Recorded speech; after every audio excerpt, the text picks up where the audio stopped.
বিয়েবাড়িতে আকণ্ঠ খাওয়া দাওয়ার পরও যেটুকুর জন্য জায়গা সব বাঙালি মোটামুটি রেখে দেয় সেটা হচ্ছে শেষ পাতের ওই চটপটা চাটনি।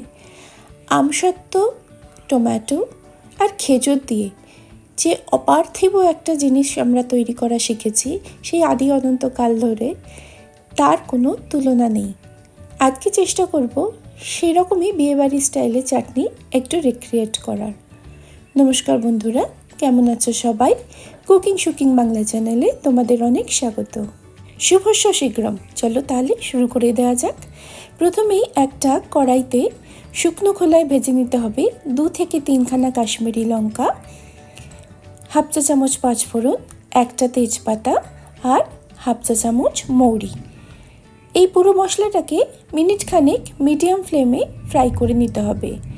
হাই ফ্লেমে ফ্রাই করলে মশলাটা বেশি তাড়াতাড়ি কালো হয়ে যাবে আর এর যে অরিজিনাল ফ্লেভার সেটা আমরা পাবো না। ভাজা হয়ে গেলে মশলাটা একটা থালায় তুলে ঠান্ডা করে সেটা গ্রাইন্ডারে একটা গুঁড়ো করে নাও। এই রান্নার জন্যে মেইন অ্যাট্রাকশন হচ্ছে টমেটো, আমসত্ত্ব আর খেজুর। কোনটা কী পরিমাণে লাগবে তার ডিটেল ইনগ্রিডিয়েন্টস লিস্ট আমি কিন্তু ডেসক্রিপশানে দিয়ে থাকি, সেটা প্লিজ একটু গিয়ে চেক করে নিও।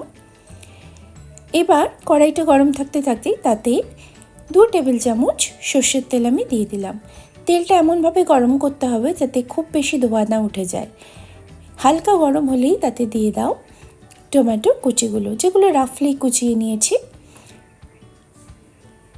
টমেটোগুলো তেলে দিয়ে একটুখানি সাঁতলে নিয়ে একে একে দিয়ে দেবো হলুদ, নুন আর 1/4 চামচ সিট্রিক অ্যাসিড। নুন দেওয়ার ফলে টমেটোটা খুব তাড়াতাড়ি গলে যাবে আর ওর জলটা ছেড়ে দেবে, আর সিট্রিক অ্যাসিড দেওয়ার ফলে টমেটোর চাটনিতে একটা টকটক সুন্দর ভাব আসবে। সিট্রিক অ্যাসিড যদি তোমাদের কাছে না থাকে তাহলে তেঁতুলের কাঠ বা লেবুর রসও দেওয়া যেতে পারে। সমস্ত পরিমাপগুলো ইনগ্রিডিয়েন্টস লিস্ট আমি কিন্তু ডিটেলসে ডেসক্রিপশানে দিয়ে দেবো। টমেটোগুলো ভালো করে মজে গেলে দিয়ে দেবো আন্দাজ মতন কাজু বাদাম। কাজু বাদাম দিয়ে খানিকক্ষণ কষানোর পরে দিয়ে দেবো সম পরিমাণ কিশমিশ। কাজু আর কিশমিশ কিন্তু একদমই অপশনাল, তবে দিলে পরে চাটনিটা দেখতে একদমই অনুষ্ঠান বাড়ির মতন হয়। ভালো করে সব জিনিসগুলো টমেটোর সাথে মিশিয়ে নিচ্ছি। এই সময় কিন্তু গ্যাসের ফ্লেমটা মিডিয়াম টু লোতেই রাখতে হবে। এরপর একে একে দিয়ে দেবো দানা ছাড়ানো খেজুরের টুকরোগুলো। এইভাবে আমি লম্বালম্বি খেজুরে এক একটা খেজুর 4 টুকরো করে কেটে নিয়েছি। খেজুর অলওয়েজ চিনি দেওয়ার আগে দেবে, তাহলে তাড়াতাড়ি নরম হয়। এরপরে দিয়ে দিলাম আন্দাজ মতন চিনি। চিনি যে যার মিষ্টত্বর পরিমাণ অনুযায়ী দেবে। আমি যে পরিমাপে চিনি দিয়েছি সেটা হচ্ছে এই 150 গ্রাম মতন, তবে সব কিছু মাপ করে দিইনি। আমি ওই ডালের হাতার 2 হাতা চিনি দিয়েছি। চিনি দিয়ে খুব ভালো করে খুন্তিটা চালাতে হবে। দেখো কালারটা কীরকম ডার্ক রেড হয়ে যাচ্ছে ধীরে ধীরে। চাটনির কনসিস্টেন্সি তোমরা কীরকম চাও তার উপর ডিপেন্ড করছে। যদি প্রয়োজন হয় খুব সামান্য গরম জল তোমরা ইউজ করতে পারো, তবে চাটনিতে সাধারণত আমরা জল ইউজ করি না।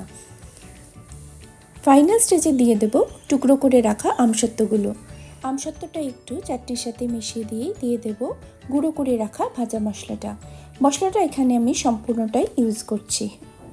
মশলাটা সমস্ত চাটনির সঙ্গে ভালোভাবে মিশিয়ে দিয়ে গ্যাসটা বন্ধ করে দিলেই রেডি আমাদের একদম অনুষ্ঠান বাড়ি স্টাইলের আমসত্ত্বের চাটনি।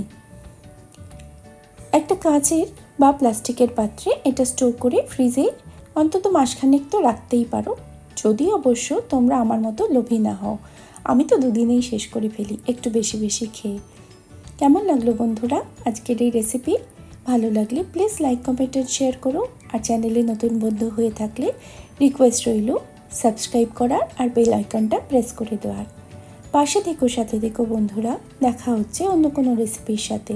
ততদিন ভালো থেকো, সুস্থ থেকো, সাবধানে থেকো। Thank you for watching. Bye for now.